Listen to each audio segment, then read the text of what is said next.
Started planning our day. Bob came up here.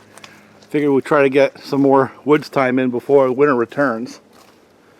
And we have a couple of premises we want to kick around today. First of all, we've got a project. And there's a lot of stress in there. And we've probably spent 15 minutes too much already trying to decide if we do it with the tractor or do it with saws. And I think we're going to attempt it with saws first, and then if we get into a jam, go up and get a tractor and just pull those things out.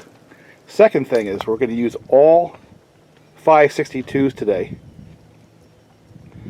Third is we're going to use Oregon chains, the new style. And I'm going to do something counterintuitive. I'm going to put a 24-inch standard type bar on my standard unmodified old style 562. And we're going to do a lot of the work with that saw. I think it's going to be this one. No modifications. This is my backup.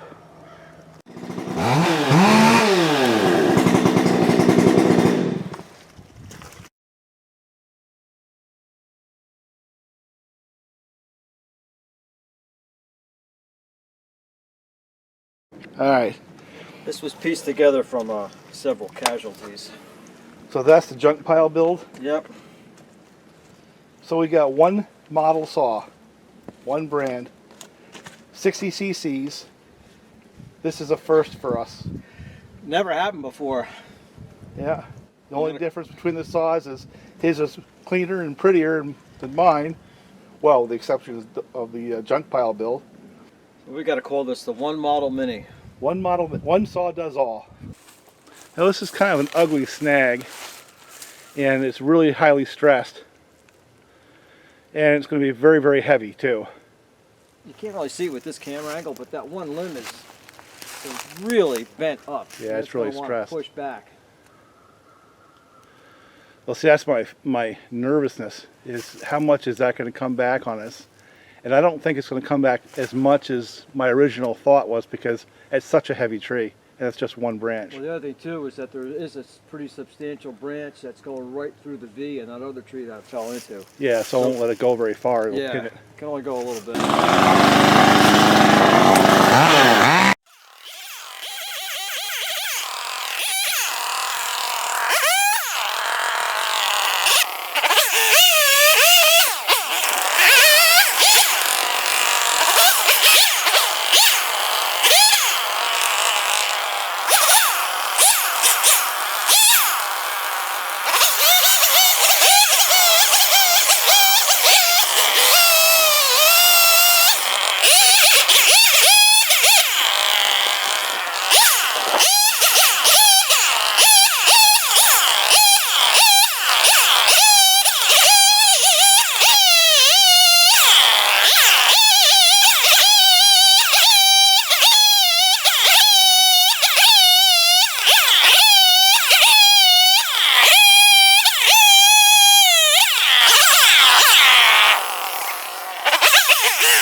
So I dinged the chain a little bit.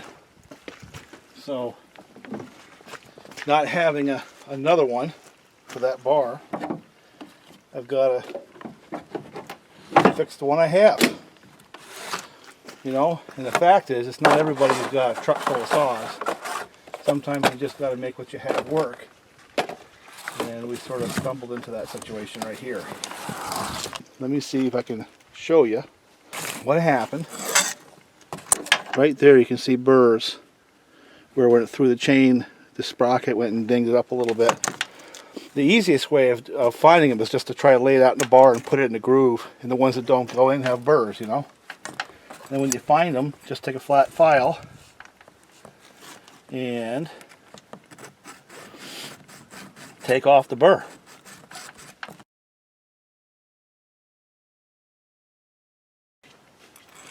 And the ones that don't go in the groove need a little file time, that's all.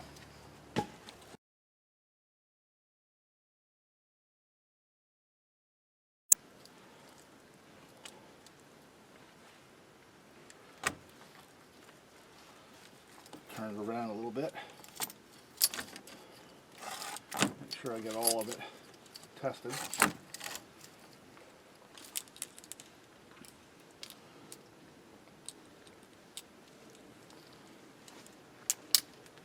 I got it, Bob. Think you got it? Yeah, pretty much. Yeah, so they all go in now.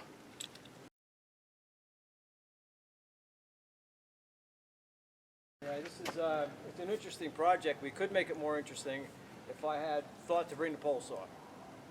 Because I've done it before, I could get this whole mess on the ground of this tree, not the one it's into, but this tree we're working on, I get the whole thing on the ground with the pole saw. No tractor, no nothing, easy. Instead of fighting with a stressed tree. Yeah, probably like a dozen cuts. You taking big pieces down. 1, 2, 3, 4, yeah. It would be so easy to get this down with a pole saw. But the pole saw is 3 hours away. Yeah. We're not doing that today. I don't have one.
Well, Bob broke that down a little bit more, and we figured we'd take a little break and kind of review a little bit of what we found running these saws.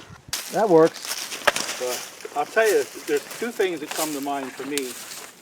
One is I know why sometimes I just use my tractor.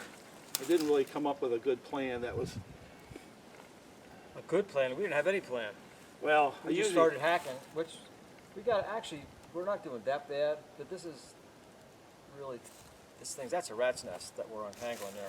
Well, yeah, I think the one thing we did get right, though, and on every time, is we figured out which way they were going to break, so we were on the right side of the tree, because that group right there, when it broke, if I was on the other side, this would be a video from a hospital bed. You know, these are really dangerous. I usually like to do it with a tractor, especially when I'm by myself. You know, I'm going to get a hat. I don't need this stupid thing.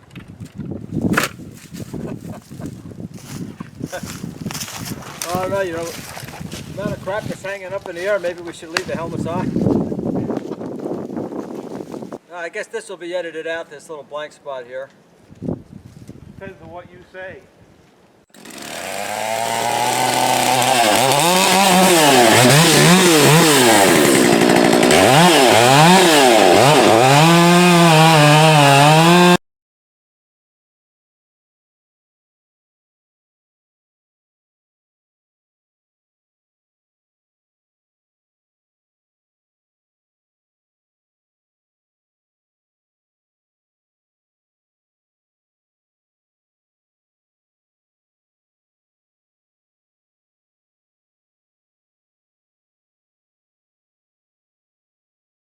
You kind of have to think your way through these ruts.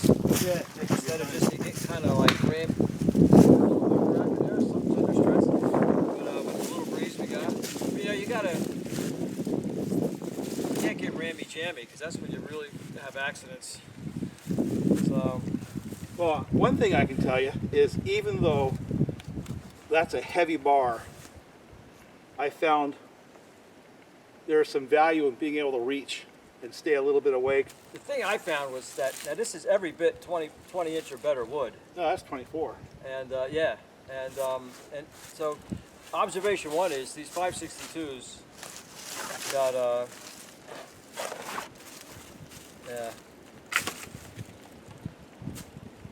Yep, I mean these 562s got every bit of power that you need in this wood. You know, we have, what if something bigger, be faster, yeah, but they got plenty of power for what we're doing. Yeah. The light bar made a huge difference. When I was breaking down that top, I don't know if that was, if you got that on video or not. I got some of it. But I'm not tired. You know, I was reaching and doing stuff kind of up high, some stuff you probably shouldn't be doing. Right. And, you know, I couldn't have done most of what I was doing with a bigger saw. Yeah, So, I wouldn't have done it with a 390. Yeah, no, that couldn't have done it with a 390 or the 930 Super and stuff like that, which you would say, oh yeah, you take them out for this. But 10 years ago, even 5 years ago, I could have done it with the 390, but not now. you know, even a 372 would have started to wear you down a little bit. Yeah. The lightweight bars make a huge difference.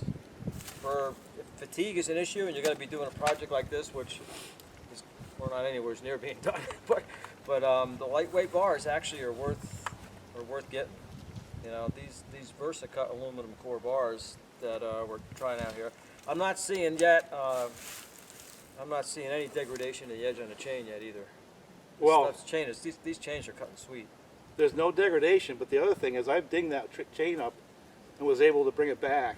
And Yeah, that's had to come off the saw twice. yeah, Once because it got thrown, and once because we had to pull the power head when it got stuck. yeah, it survived. That's work. Yeah, and I think the other point is the 562s are so smooth, and they're lighter than the 372 and the 390s, but they're also quite smooth, and that means something to me now. The younger folks, that doesn't mean a thing. It didn't mean a thing to me 5 years ago, but it sure does now. So this is not an ad for 562s. This is just simply an observation. We never done this before. No, Just one model saw. 2 bars. I'm not even sure why we decided to do that. What was?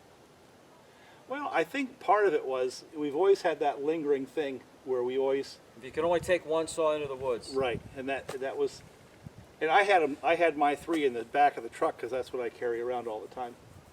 And So it kind of morphed back to that discussion if you got to pick one saw. And the other thing was, Bob and I have gone back and forth between the 372 and the 562, and how a lot of the pro guys are beginning to move to the 562s around here. And this is hardwood. This is not softwood. And you know, I was kind of like, yeah, I don't know. And Bob was on, yeah, they've been changing over quite a bit. A lot of guys have.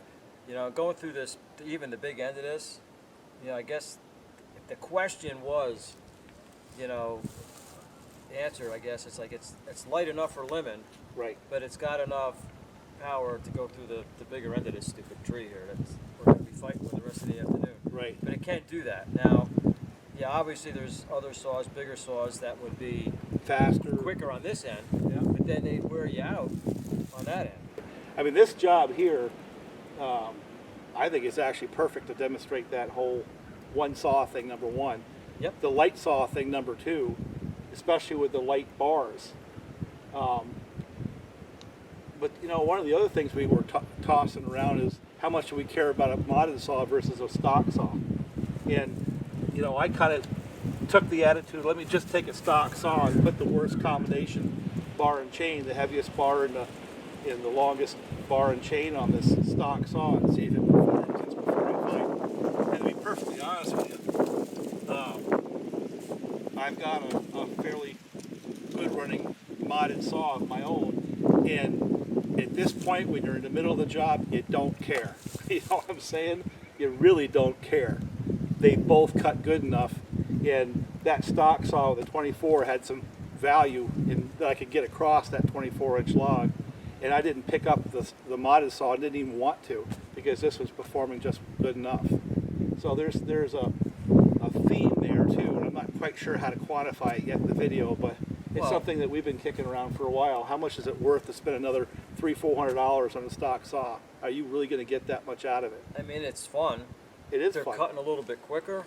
Yeah. But as far as, I mean, the scope of this project and how long it's going to take to do it, I don't know that modded saws, we'd really be packing up the trucks any sooner with modded saws versus stock saws. Well, it's because it's technical. This is a cut a little bit and wait a little bit kind of a job.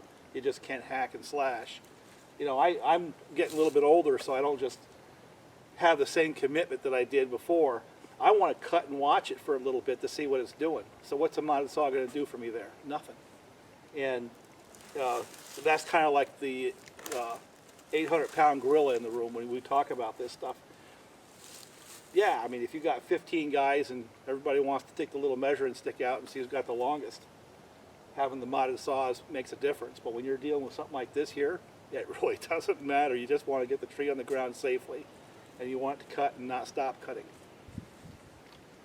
So, you know, this is just real, you know, this is commentary as we see it. It's not planned. This is all impromptu. I think it's with the Oregon, the chain is like, the chain test evaluation is, you know, we're going to do this whole thing. Yep. And, you know, are the chains still cutting as good at the end of this project as they are when we started? And how many times do we have to adjust it during the day? And so that, so far, that gets an A. As far as the bars go, I really like these aluminum core bars. I do too. It just makes these saws like so light and handy. Yeah. And the total, the solid totals have always been a heavy bar. So that's like even going like beyond your typical Oregon power match, because they're a little bit heavier.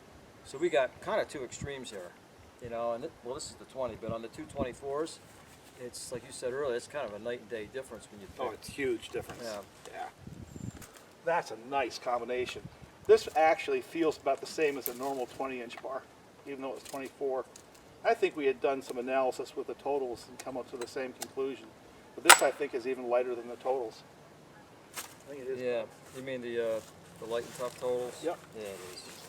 Oh, and it has 5 rivets up front instead of 4. Well, I'm going to get myself in a little hot water right here.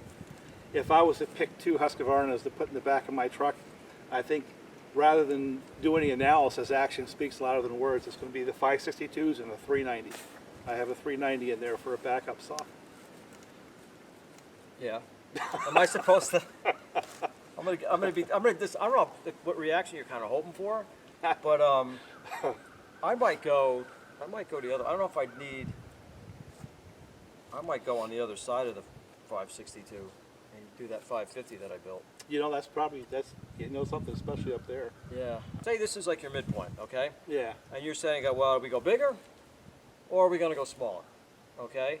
Well, if you go bigger, you're going to pick up some speed and some power on the big end. Right, with the 390s. But if you go bigger, you can't use the saw at the other end of the tree. Yeah. Whereas, you know, maybe if these saws, and they've proven that they've got the power to get through the bigger end of this tree, then maybe a good 50cc saw to work the other end could be more logical. Well, there's a caveat in this.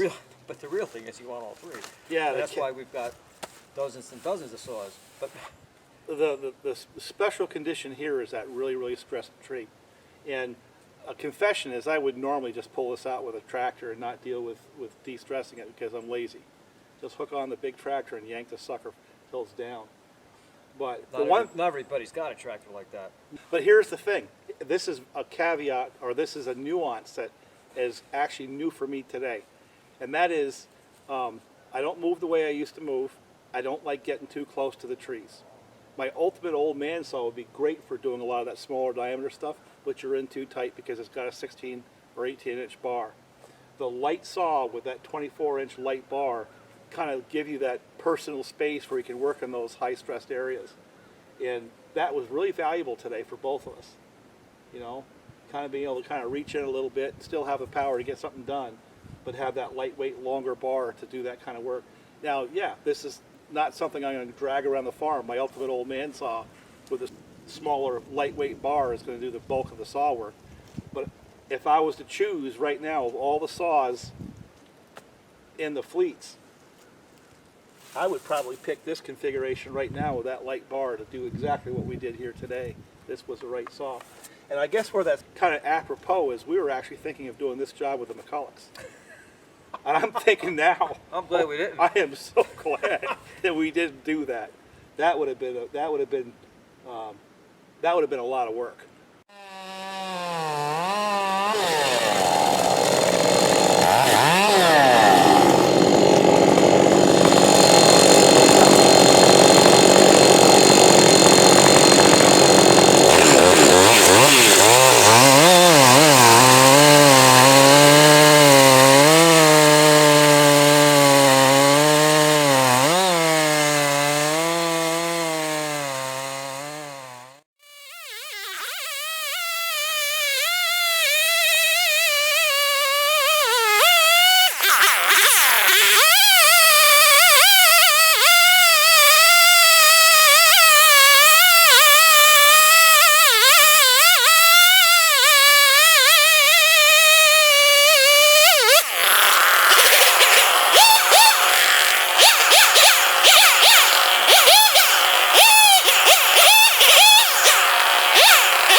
Okay, we're going to do a fireside wrap-up without a fire.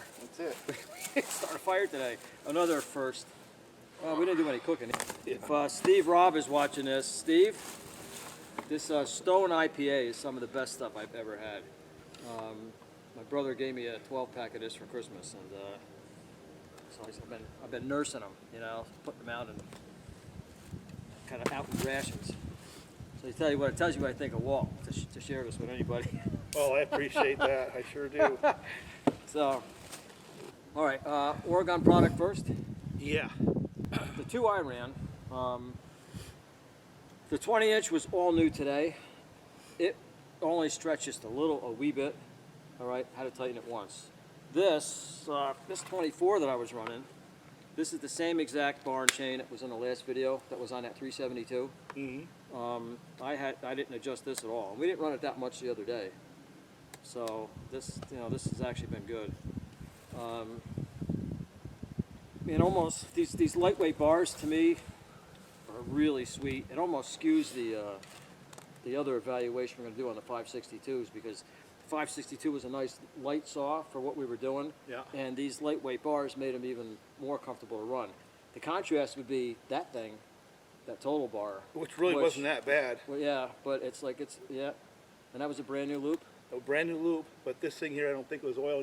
It's got that total little tiny oil thing. Yeah, so that ran all day, and you didn't tighten that at all, right? No, I did not touch this chain, other than when I pinched it and took it off and put it back on. It has not been tightened. This chain is actually, I use this one quite a bit more than the 20. We'll get into that in a little bit, but this chain is not slowing down at all. Nope, this one here isn't either. Ability, but you know what? It's come out with a good saw. But as far as the size goes, you saw the size of the wood here. We were like, well, if you can only have one saw to do the job, the only saw, there isn't any other saw that would have fit this tree from that end to that end as well as this did. I agree. Anything else would have been either a little too small or a little too big. We haven't done this much because it's been winter. Yeah. But I'm not worn out. No. So the combination of the power, the weight, and the smoothness of these things was just perfect. There isn't any other one saw that could have handled all this different stuff as good as these did. Not in our stable, no. So yeah, I agree. Like I said, the only competition to me would be the lightest iteration of the 372s. I'm trying to think of what else we can really say, other than the fact that we got through it and we're not done. We could do another project like this, and we're not the youngest folks in the world. No, we're not. We're not necessarily in great shape either. But the combination of weight and power is fairly unique. It really is. And vibration. There's so little vibration. Yeah, and that's the kind of thing we're going to be playing, and we have with some of these old saws, and that's. Yeah, before we dive off the cliff, let's have a day with these. That's kind of where this was. We almost did this tree with the McCullochs. I can't even imagine doing this tree with the McCullochs now. Well, we wouldn't have done it wouldn't have been one saw that did the whole tree. Well, the PM 700s would have been nice. Yeah. They're not that heavy. I would have had the Promac 850 on that end. Yeah. And I don't know, maybe the 60 on that end, but that still wouldn't have been that much later. But to do like this whole project with the older saws, we would have started to notice some of those things, because the vibration thing is where you start getting fatigue also. Yeah. It does need to be tightened up. Oh shucks! It's got 2 tanks of, actually probably 2.5 tanks of gas on it. It needs to be tightened, and it's been pinched, and it's been in the heavy wood. Through the chain. Through a chain. Had to pull the power head off. And this is, again, as we said in the very beginning, that's a standard 562. There's nothing special about that saw. I think this is a 2013 with an EL46, so it's not even the most current version of the 562 yet. Here it is, and it did quite well today for me. Well, this one, at least the part that's the serial number, is a 2012. But there's like a lot of different catastrophic things made this saw, and this is an EL44, which people is again, I mean, it's the 48 is better. I don't think the 46 is really any better. This is a 5-screw case, which I know you had a lot of sleepless nights over the 5-screw cases. But yeah, this is 2013. This is a 6-screw case. Well, anyway, so I'm actually, these are good. What you pay for? I mean, I sell these. I really shouldn't say what I sell them for, but I sell them pretty cheap. And the 562, maybe this is worth noting, is the best-selling saw in the store for me. And one of the reasons it sells so good is because it pulls some people down from the 70cc category, and it pulls other people up from the 50cc category. Yep. And it covers more ground than those saws do. I think these are lighter than the totals. These bars. Yeah, I can see why. I like Because the these thing bars. is, the total, they lighten the bars up, but they're starting with that same blank. Yeah. You know, they're starting with a heavier bar to begin with, so even though they can lighten it up, that's, you know, that's their starting point. They can't get this light. Yeah, Bob was pointing out that maybe this isn't the right bar for the professional because they do board cutting all the time. But for me, for the stuff that I do, I think this is gonna knock the total lights out of the pocket for me. I never really noticed it until like today, because it's a little more of a sustained job. Well, And the that's reason it point. makes a difference is because, especially busting up that big top, you know, normally I would have had a smaller saw, but the lightweight bar made this feel like a smaller saw, and it stayed light enough, you know, to keep working with it. You know, so the story's not really over on this crap, because you gotta, you know, let's run them for a while, Yeah. see how the rails wear, and things like that. You picked that saw up for what reason? What was the reason why you picked the saw up? And it had nothing to do whether it was fast or not, because they were both quick saws. It had to do with the bar and chain and job. I just wanted a little more reach. That's right. For what I was doing. I didn't want to get a face full of, you know, it just, there wasn't really much difference between them. Yeah, You I know? think that's And the huge. thing is, like, the modded saws were definitely quicker Yeah. than a stock saw, but in a project of this size and all the stuff you got to do and thinking and cutting the brush and throwing it and throwing all the wood in a pile, this, you know, modified saw isn't going to make this project end any Nope. sooner. And Yeah, it's fun. They're a little quicker, but the overall job isn't going to really be that. You know, we're not going to get done faster. Well, this was a good day. It's not a great day. We got more work to do, but the camera's going to get shut off for the rest of it, I think. Oh, what are we going to do? Well, we got some more bucking to do if we choose to. Oh. And we got more cookies to make. And I wanted to see if I could noodle off one of those into a square, and so they can make a sign. And I'm curious if the camera's still running. But anyway, I think we have enough to wrap up and make a video. Yeah.